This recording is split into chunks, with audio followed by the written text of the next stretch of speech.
Hey,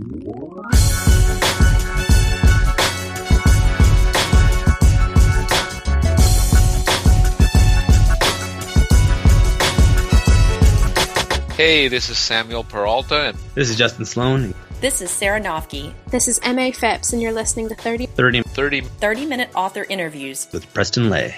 Woohoo! Hey everybody, welcome to episode 37 of 30-minute author interviews. Before we jump into this episode, I wanted to let you know about a giveaway going on. Fran Wilde is giving one person the chance to win an audiobook copy of Cloudbound, and Cereal Box is going to throw in Season 1 of The Witch Who Came In From the Cold.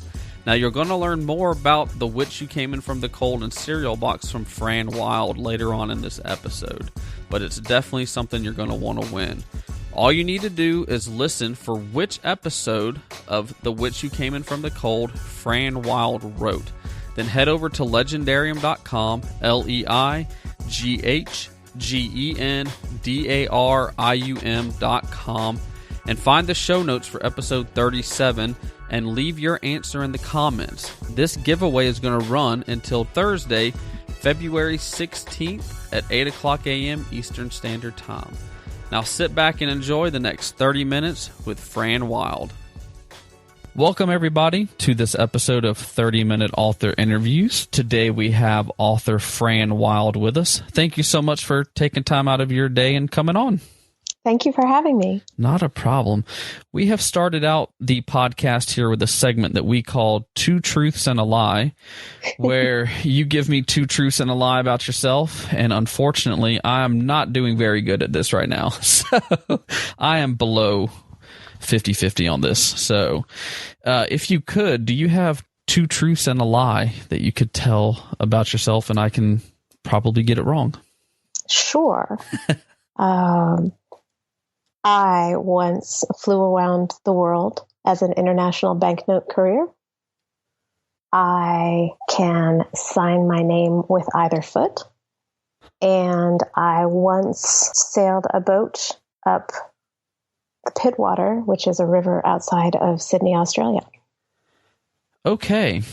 So yeah, I'm probably going to get this one wrong. So, I do believe I've read online that you used to do a lot of traveling. Mm-hmm. I don't remember seeing anything about your feet though. So, I'm hoping the feet thing's true, just because that's pretty cool if you can do that. So I'm gonna guess it's one of the traveling ones. So I'm gonna say, for some reason, what was the first one again? But was it something about being a bank? I was an international banknote courier, okay. And I flew around the world doing that. I believe you flew around the world, but I don't know if it was as a bank courier. So I'm going to say number one is the lie. Okay. You are wrong. Dang it. Wrong. If you don't mind, what is the lie? I can only sign my name with my right foot. Oh, only with the right foot. How did you learn to sign your name with your foot? I bore easily, and my best friend could do it, so I had to try. But she had a really simple name, and my name has lots of ascenders and descenders, so it was a little bit complicated. But I worked at it and persevered. Now, have you ever had to do like a mass book signing for any of your books, and you just decided to sign a few with your feet? Oh, gosh, no. That would be gross. No. I had to ask. No, but apparently now I'm going to have to. No.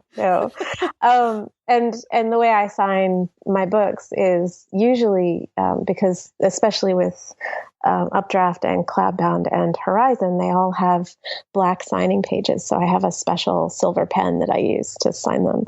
That's awesome. For those that might not know who you are or Sure. what you do, can you kind of tell our listeners who you are and what you do?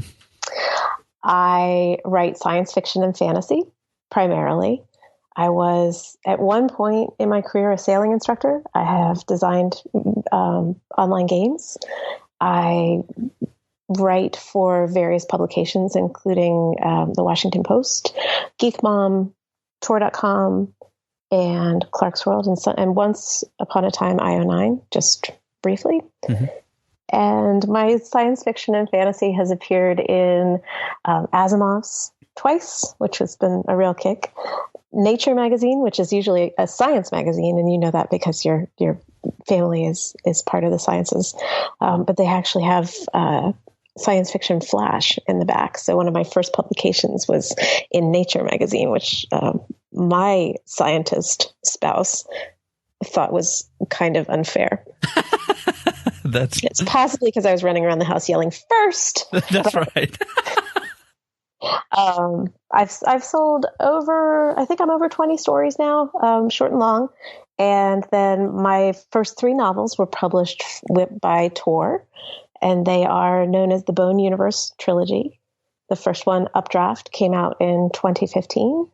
The second one, Cloudbound, came out last year, and Horizon, the third, will be out this fall. We have you on today to talk about something that's put out by a company called Cereal Box, mm-hmm. with a story called The Witch Who Came In From the Cold. So for those that might not know, can you tell people what is The Witch Who Came In From the Cold? The Witch Who Came In From the Cold is a serial, which means that it's told in pieces. And this is the second season. The first season just completed, and it was fantastic. It is about Cold War era Prague. So you have the arch enemies of the Cold War battling it out for advantage in Prague, and in the 70s, mm-hmm. with the added influence of competing axes of magic. And not everyone who is on one side of the Cold War or the other is on the same axis for the magic battles. And not everybody knows who's who. So you don't know who you can trust, and you don't know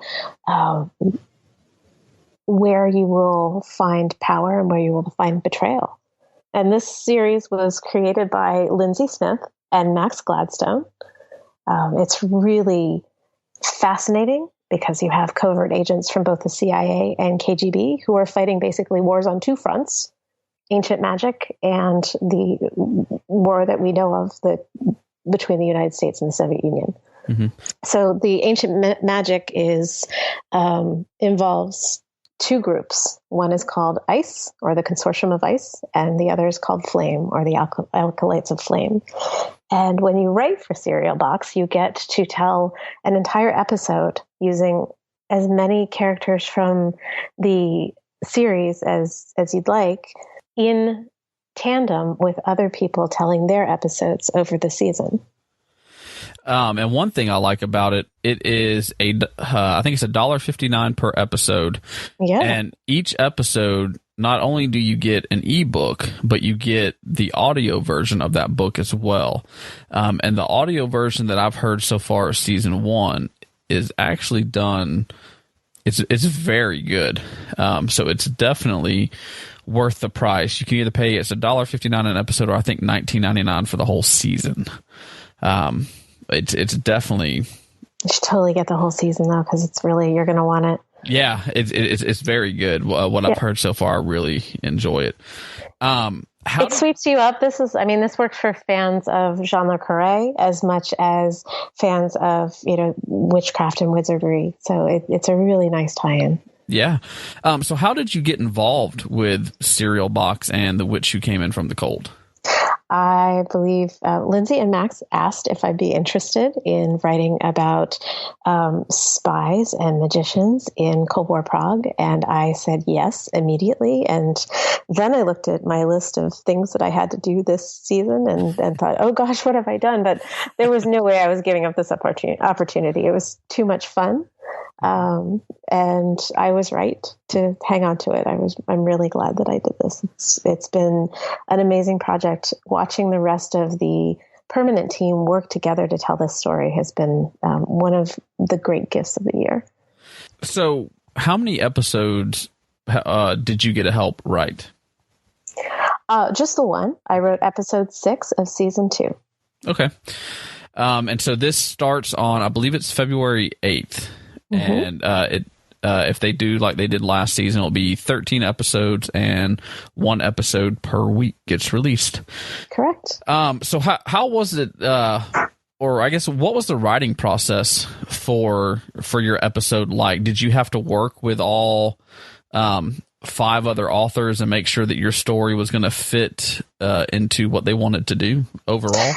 It's a really interesting process. You get a pile of backstory and information, and I went back and I read all of season 1, and then they have made a map for the season. That the permanent writing team has made a map for the season, and when I got there, they gave me a general idea of where they wanted to go and where they wanted to end up with the season, and where my particular episode needed to fit in.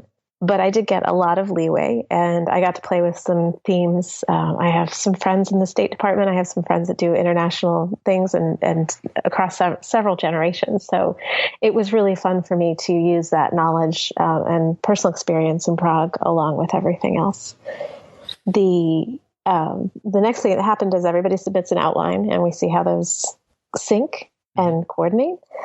And then everyone goes back and writes their episodes, sort of in staggered order so that, nobody's really writing too far ahead. And then there's a lot of meetings and regroupings, and people read each other's episodes, and the writers confer about what works and what doesn't. I got a lot of great feedback, especially from Max and from Lindsay. And then as we get closer to finalizing, it goes through several drafts. And that's when all of the mistakes get caught, all of the bloopers that, because I am not writing as often within this world as the others in the team.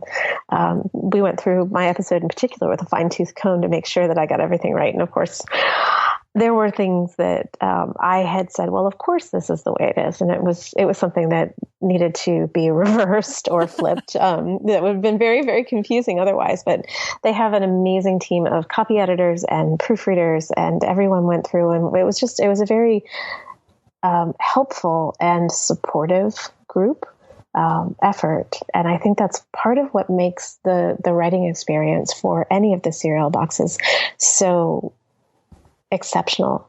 Mm-hmm. It's also, I think, what makes the narrative so unique, because there are these multiple voices and this group voice that comes out of it. So you have the individual voice and the group voice, and when you're writing with multiple characters and multiple scenes, it becomes really powerful. Now, did you get to bring? Did you get to tie in maybe any of your other stories you've written into this, or have any? If anybody's read any of your other works, will they catch any Easter eggs in your episode? I don't think so. I let this one stand alone. Okay. In part because I was really invited in to write within their world, and that's sort of a sign of respect in my mind. But also, this is such a different setting from what I have been writing. My sci-fi usually deals with far future technology, except sometimes it deals with the ghosts of Tallulah Bankhead and far future technology. But my fantasy and my science fantasy deals often with secondary worlds and monsters and engineering. And so this was an opportunity for me to really play in a universe that I haven't spent a lot of time writing in. And I loved that. So I let it be that universe and let it stand alone. What was the hardest thing about writing in their universe, and then how did you overcome it? Oh, all the facts I had to remember. It's really hard to keep people's names straight. Yeah. Especially because you have to keep their names straight. You have to keep their political alliances straight. You have to keep their magical alliances straight. And then you have to keep all of their agency alliances straight, and those are the toughest because you don't know who's allied with whom from week to week. Right. So it's really it's you need a map almost. You need to move the pieces around. That's funny. And like we said, this is put out by Serial Box. It's 1 episode a week. And last season, every I'm not sure how many words it came to per episode, but each episode listening to is about an hour and a half. Is that about the same this year? I think so, yes. Okay. So how many words does that total up if they're reading it instead of listening to it? It's about a novelette. It's 11,000 to 13,000 words, maybe 14 sometimes. Okay. And once you got yourself immersed in their world, was it a challenge to keep to the around 11,000 words? Did you have to cut anything out that you really wanted in there? There was some cutting. Mostly, because I love Prague as a city so much, and because I got to spend some time there in the let's just say last millennium sometime. And I spent a lot of time walking the bridges and going through the plazas and over by the university. It was a nice chance for me to remember what the light looked like on the river, what it was like being on the far banks of the river over in the industrial section, because I'd done some walking there with some friends. And so I really got a chance to kind of revisit my memories, as well as looking at Prague in the past, because it's, this was a setting that happened before I was born, certainly before you were born. Mm-hmm. So writing, 1970s Prague was kind of an exercise. You had to go and ferret out information. I ended up writing about a Cold War era department store called the Black Swan, I believe, or the White Swan. It might be the White Swan. This is me getting things reversed because it's been a couple months, but and it was known because it had this giant swan above the door. And so I went and looked it up, and I pulled some information from the libraries, and I pulled some other research, and just what would an Eastern Bloc department store set in Prague, which is such a metropolitan city now, look like, and what would it seem like? And so I got to talk to some people who had been there or had been to other countries during that time to see what a shopping experience would be like. Because there are a couple of characters one in particular who is a fair bit of a clothes horse, and she needs a change of clothes, and she winds up in this very, unusual situation where she's shopping in this department store, and it gets bad really fast. So I didn't have fun with that at all. That's fun. But it is describing the embassy and looking at the descriptions of where the KGB and CIA stations were at the time is fascinating. Thinking about all of the different places in Prague where people could go to meet or not meet or be seen or not be seen is a really interesting aspect of The Witch Who Came In From the Cold. So was there anything you learned during the writing process about Prague and that time that you didn't know before that now you maybe have a greater appreciation for? I think some of what I learned was more about the magic system that was developed for The Witch Who Came In From the Cold. That is really fascinating. As far as the ins and outs of the Cold War system in Prague, that is something that has fascinated me for a long, long time. And I tend to pick up books on that topic just automatically. So that was more a bit of coming home. Okay. And I also want to be able to talk with you about some of your own books as well. Sure. So I want to talk about, I guess, Updraft first. Updraft was your very first novel that you put out. You wrote some short stories before Updraft. Do you prefer writing short stories, or do you prefer writing novel-length stories now? The answer to that is yes. Yes. Yes. I love writing short stories. Mm-hmm. I love writing Flash. Flash is one of my favorite things to play with because it's about 1,000 words. You have a beginning, a middle, and an end, and boom, you're done. But it has occurred to me as I've been writing the longer pieces that that's really my length. I love writing novels because you can expand so much and dig very deeply into themes and characters and ideas that short stories give you a peek at, but it's usually, one or two problems that you solve by the end. And novels let you really get into the world and world building. And with Updraft in particular, I spent a lot of time before I wrote the novel sort of playing around with the world ideas and figuring out how things would work and how politics would be different and people would be different in a city made of living bone that existed above the clouds, that they didn't even know what was down there anymore, and how they would get around, which then I had to design wings for them. And all of that was something that I enjoyed possibly more than I should have, because then it took a while to write the book. So if I heard right, Updraft originally started as a short story. What made you decide to continue the short story into a novel? You heard that correctly.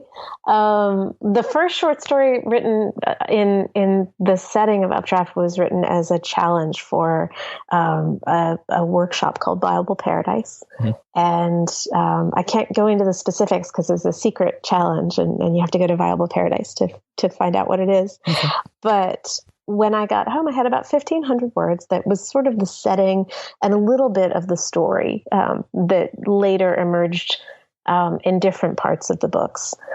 And then I wrote another story in the same world, but it was a winged knife fight in a wind tunnel.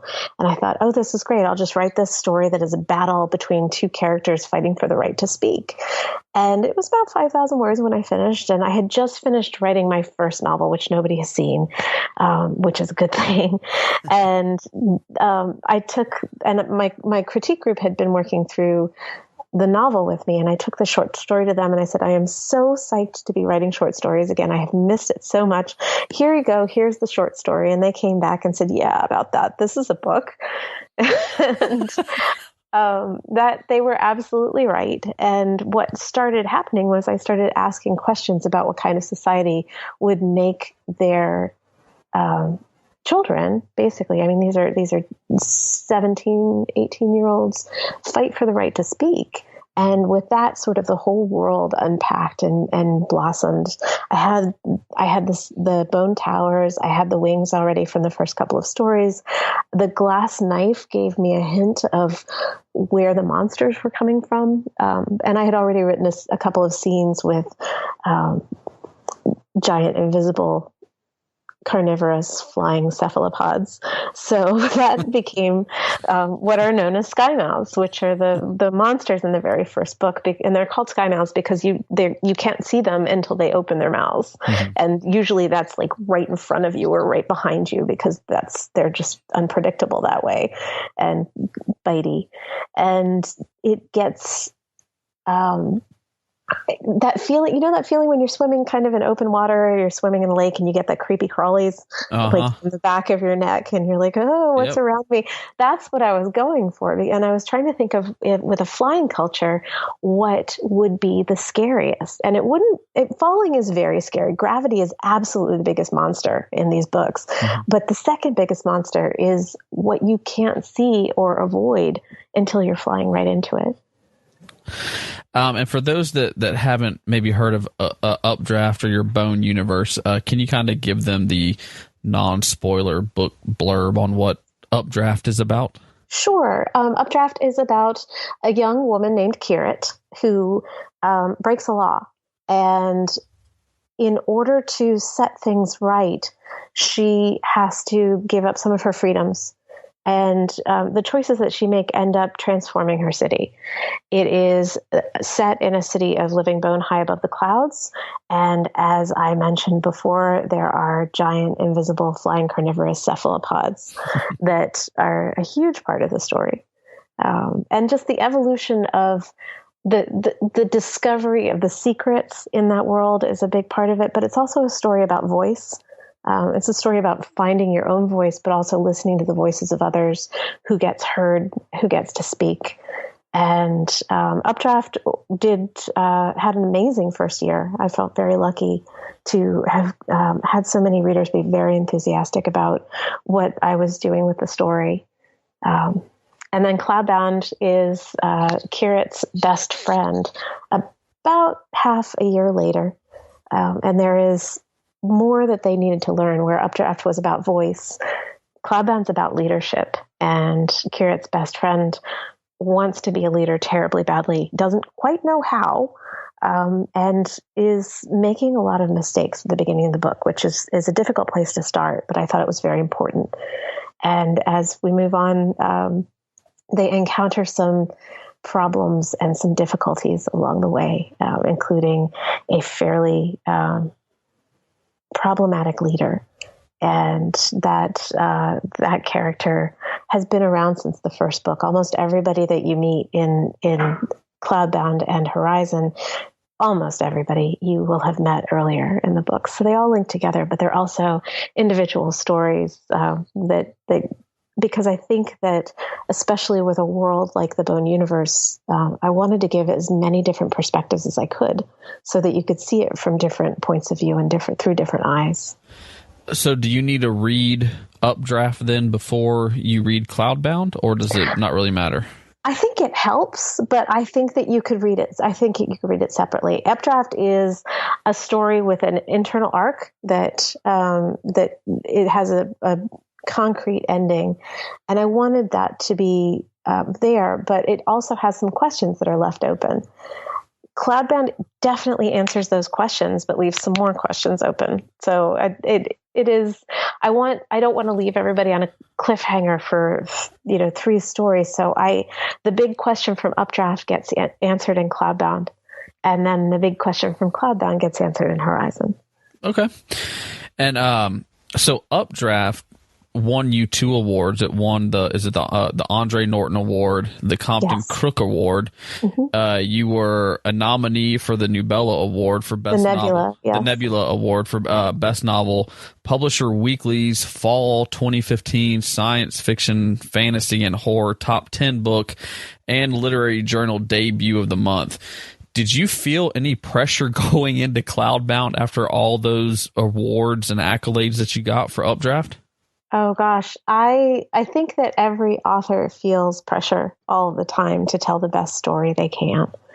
And it is incredibly daunting when you want to tell an incredible story and you want to give that to readers to thank them for committing their time to your book. Mm-hmm. I think that's the bigger pressure. It's also a huge pressure to make sure that the story that you hear in your brain gets to the page, because sometimes it doesn't always. So making sure that I could still hear those voices and making sure that the voices in Cloudbound rang out loud and true was really the bigger pressure for me. I felt very lucky that people had really enjoyed Updraft as much as they did. And I am still kind of blown away by that. Now, I heard in one podcast you were on that you went indoor skydiving while you were writing this book. I've never met anybody else that's done it. I've done it myself, and I hate heights, but I went and did that. I do too. I get terrible vertigo. We went in Tennessee where they have one, and I don't know if yours was the same way, but before you go in, they asked us, "Is anybody afraid of heights?" And I said, "I am. Do not take me to the top." Uh-huh. And so the way they did ours, there were several people in our group. You stand on a padded wall and floor, and then the instructor shows you something, and then one at a time, y'all each take turns doing this. And then he shows off. He did the signal for everybody to watch him jump out there, and then so then he tells me to do that first. I'm like the guinea pig for this. I'm like, great, I'm gonna face plant, but you don't. And then he takes me all the way to the top, and I was scared stiff going all the way to the top. But how was your experience with indoor skydiving, and would you do it again? My experience was that it was amazing. We went to a place in New Hampshire where at the time the skydiving team from West Point I believe, was practicing. So we got to see them practice, and they were very good. I bet. It was amazing to watch them. And then, I was all nervous because they make you sign all this paperwork and then the 11-year-old got in before me and just flipped around and had a great time. So I was like, okay, I can do this. But when I'm scared, I was a gymnast when I was much younger. And so when I'm scared, I smile and I point my toes. And I got in there and, just had no problem planking because that's just, I guess, something that I had practiced as a gymnast, and I'd done other things. So I planked, I pointed my toes. It's amazing to me how little movement can move you around in the column. Mm-hmm. But they looked at me and they saw me do this and like, well, you're comfortable. You know what to do. So whoosh, went right up into the ceiling, and it was not my favorite thing. And I managed to not throw up on anybody. Which is probably something I shouldn't admit, but it was really, that was good. And the whole experience was something I was vastly glad that I'd done, because I have a lot of family members who are hang gliders or who have done some flying. I am a sailor. Mm-hmm. And so I understand wind mechanics and I understand wing mechanics from the perspective of a sailor. I have engineers in the family who will gladly lecture me when I get things wrong. So I have a lot of fact checkers, but I didn't have that sensation of flying. And I really, really wanted it in order to be able to write it. So I went out and got it the best way I knew how. And I'm very grateful to the friends that suggested it, because it was a great opportunity. And now that there are more of them around, everybody can try it. Yeah, it's really fun once you get past, like you said, the paperwork that says if you die, it's not our fault. But yeah, it was fun. I enjoyed it. I'd do it again, even though I'm terrified of heights. It's definitely fun. So I have one last question about Updraft. I also heard on that same podcast that you have some songs in your books. So I'm curious, do your Audible narrators sing the songs? I know that Christine Havam has done some singing in Updraft. Okay. I have I worked with Raviv on some things, but the fun thing about songs in Cloudbound is that they are transforming.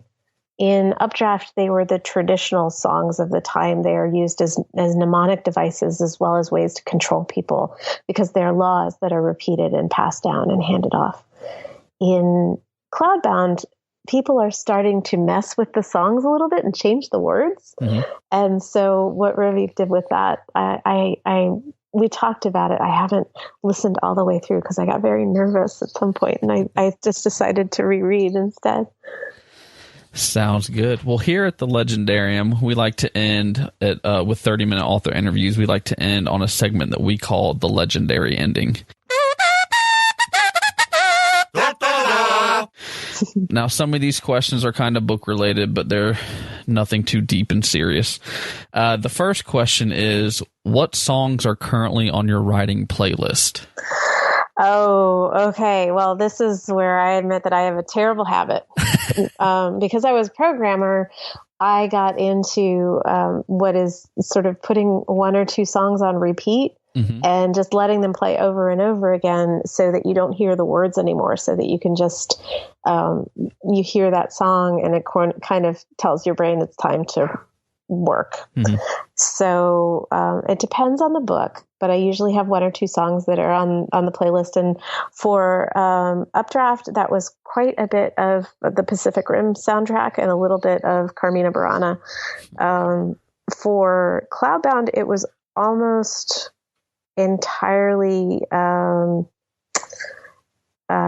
Glittering Clouds, which is Imogene Heap, and Zoe Keating's electric cello music, as well as more Pacific Rim, because Pacific Rim. I listen to terrible music and great music on the sides, but when I'm writing, that's sort of what I do. Horizon was almost entirely written to Wait For It from Hamilton. Okay. I'm going to have to go back and rewatch Pacific Rim and listen to the music because I've had several authors say they write to that soundtrack, that it's such a great soundtrack. Writing soundtrack. I mean, I have just a couple songs that I use. I occasionally use songs from Big Hero 6 as well. I love that movie. I do too. So I really do. I love that when they're up above the clouds on the big fan generators. Mm-hmm. I'm not too happy with some of the rumors I've heard about the second Big Hero 6 movie. Oh, no, I don't want to hear it. Oh. Speculations on what might happen. So it'll be interesting to see what they do with the second one, but I absolutely love. We took my nephew to see that when it came out, and I'm not sure if he had more fun, and he was 4 or 5 at the time. Mm-hmm. I'm not sure who had more fun, him or me and my wife. It's such a great movie. So the next question is, if you were stuck in a zombie apocalypse, which one of your book characters would you want to be stuck with and why? Oh, Kirit. Absolutely. Because Kirit doesn't always think before she acts. And I really would like somebody like that to be around and well armed. Okay. She's much more of a, you give her an objective and she will keep going until she hits that objective kind of character. Nat's a little bit more thoughtful. And yep, Kirit, absolutely. Okay.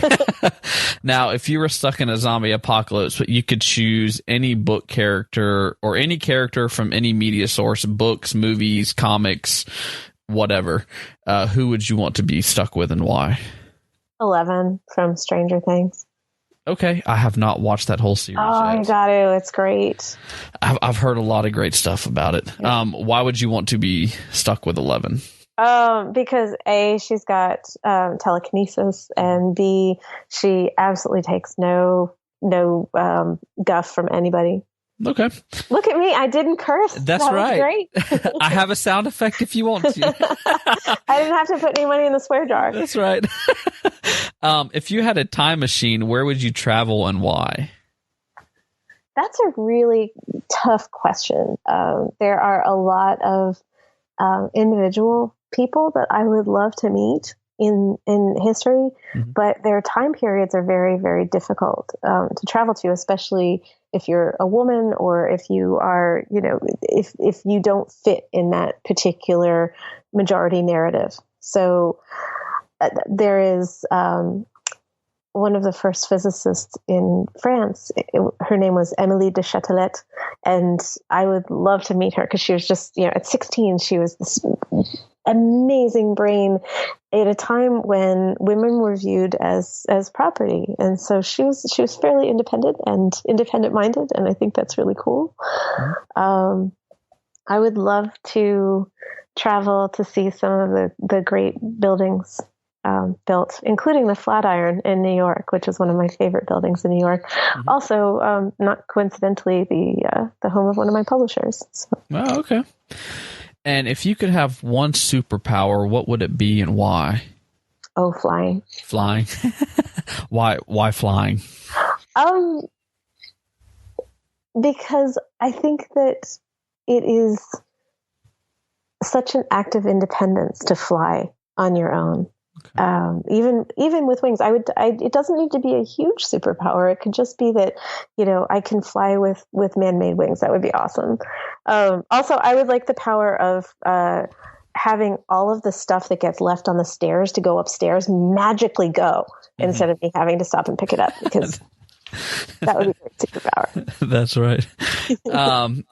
And then, so one final question for the legendary ending. For those that don't know, you have a blog and a podcast, and it's called, correct me if I'm wrong, is it Cooking the Books? It is. It's about the intersection of food and fiction, and we've interviewed over 50 authors, editors, agents, and others associated with the industry about the intersection of food and fiction, like I said earlier, without repeating myself. And so we've had some great conversations, both in text. Some of the earlier ones, before I got up the nerve to record myself, were just written down. I interviewed Joe Haldeman and his wife Gay about, I thought we were going to do MREs because Joe was a Vietnam War vet. Mm-hmm. So I did all this preparation for that. And I got them on Skype and they leaned into the camera and said, "Hey, Fran." And I said, "What?" And they said, "Do you want to know how to make a pizza in a foxhole using plastique?" And I just threw all my notes out and said, "Go!" So we did that. Talking to Ken Liu about food in his Dandelion Empire series, talking to Elliot de Bodard, who is coming on as a co-host of the series, but talking with her about Vietnamese and French food. We have amazing recipes that are up there, and we have a shorter series called Book Bites that the authors post their own recipes as well as talk about their books a little bit. And that has been, it's just really fun to sort of page through the recipes and try and make things. So Max Gladstone, who is an author with the Cereal Box episodes of The Witch Who Came In From the Cold, and who also writes amazing, amazing books, came on when I first started podcasting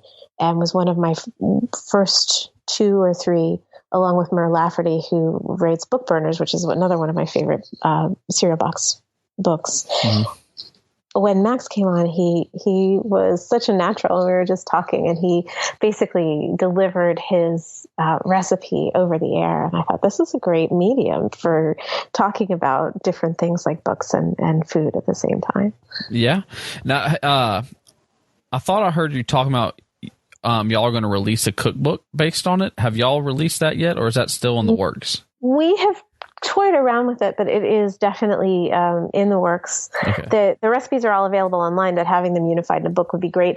I was one of the co-editors of the 50th anniversary cookbook from the Science Fiction and Fantasy Writers of America. Mm-hmm. And after finishing that, I swore that I would never touch a cookbook ever again. I've since reformed my views, but it was a very long process, and my co-editor Kat Rambeau and I were both kind of exhausted at the end of it. But it is still available. That cookbook benefits the legal fund for SFWA, and it's a really great collection of authors and their recipes, including William Gibson and Jay Lake had a recipe in there, and Elizabeth Bear has a drink recipe in there, and Mercedes Lackey, and just all of some of the most amazing science fiction and fantasy writers over the past 50 years are in there. So, do you have a favorite food or snack you have to have with you when you're writing? Coffee. Yep. That's funny. Yep. Well, here at the Leigendarium, we are known for a certain question, and that question is penguin question. A penguin walks through that door right now wearing a sombrero. What does he say, and why is he here? Oh, I had a good answer to this, and that's not what he said. He says, has anyone seen my dinosaur? Okay, gotcha. Did anybody find it? I don't know why. Well, obviously, if you're going to ask after your pet velociraptor or megafauna, you're going to ask in the local bar. Yeah. Yeah. That's true. True. And then before we leave, do you have any advice, whether it be for writing or for life, that you would like to share with our listeners? Oh, don't give up. Keep going. And where can our listeners go if they'd like to learn more about you or your books? You can find me at Fran Wilde, FranWilde.net, as well as at all major online retailers and at fantastic independent bookstores all around the country. Sounds good. Well, thank you for coming on and doing 30-minute author interviews with us. We appreciate it. Thank you so much. This was a pleasure. Well, that is all the time we have for this episode. I hope you enjoyed listening to Fran Wilde, and we hope you come back Wednesday and every Wednesday for a brand new author interview.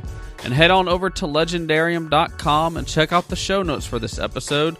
That's where all the information for the giveaways going on. Don't forget, you can win an audiobook copy of Cloudbound and Season 1 of The Witch Who Came In From the Cold, so get registered. And we'd like to give a shout out to a couple of our Patreon subscribers. We'd like to say thank you to Diane S. Loftus, Third Scribe, and Maggie Stewart Grant. They have supported 30-minute author interviews over at Patreon. Head on over to patreon.com/Leigendarium. That's patreon.com/LeiGHGENDARIUM. And check out the different rewards we have. We have t-shirts as rewards. We have a special Patreon-only podcast called 10 Questions With, where we're going to be asking authors 10 questions, and many other rewards. So thank you to those three for supporting us on Patreon. And until next time, guys, remember to stay legendary.